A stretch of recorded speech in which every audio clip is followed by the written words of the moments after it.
The signal beneath the ash.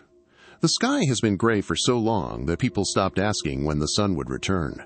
Ash falls like snow, endlessly drifting down from a poisoned sky. It coats everything: cars, skeletons, homes swallowed by vines and silence. The world ended slowly, not with bombs or gods, but with a whisper.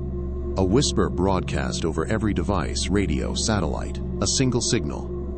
No one remembers exactly what it said, but once you heard it, you changed. Some vanished, others wandered off into the dark and never returned. The rest became something else, things that wear human skin like a memory. Only a few survived untouched, or so they think. Micah was one of the last shortwave radio operators. He'd holed up in a decommissioned weather station in the northern reaches, surrounded by ice, pine trees, and ash. The station had backup generators, food for years, and most importantly, shielding, thick concrete and analog systems that couldn't carry the signal. He thought he was safe. Every night he turned the dial slowly, recording any sound that pierced the static. Most of the time it was just dead air or the eerie whine of ionized particles. But then, one night, something spoke. Not words, not music.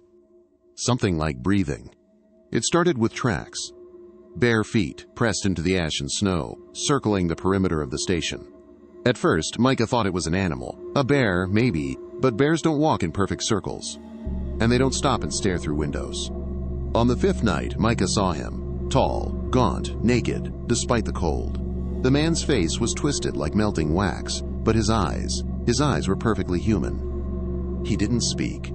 He just pressed his forehead to the glass and smiled. The next morning, the tracks were gone. Micah started hearing the tapping after that. Always at 2:17 a.m. sharp, rhythmic knocks on the steel hatch leading to the basement, where the signal-dampening coils hummed like sleeping machines. The tapping formed patterns. He recognized it. Tap code, a kind of Morse used by POWs. He decoded it, one night, his hands trembling. It spelled, "Are you alone?" He didn't answer. He never answered.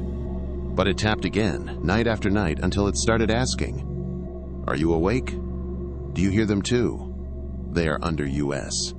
Desperate for answers, Micah played back old recordings, months, years worth of static. Hidden in the background, under layers of interference, he heard things. A whisper, "Help underground, can't breathe." A scream, "Not alone, they took her face."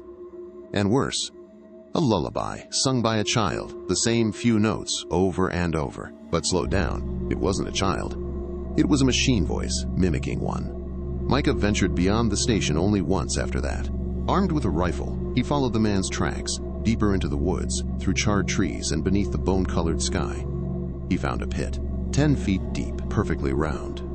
At the bottom were dozens of bodies, some fresh, some impossibly old. None had eyes. And standing in the center was the man, smiling. Micah didn't run. He couldn't.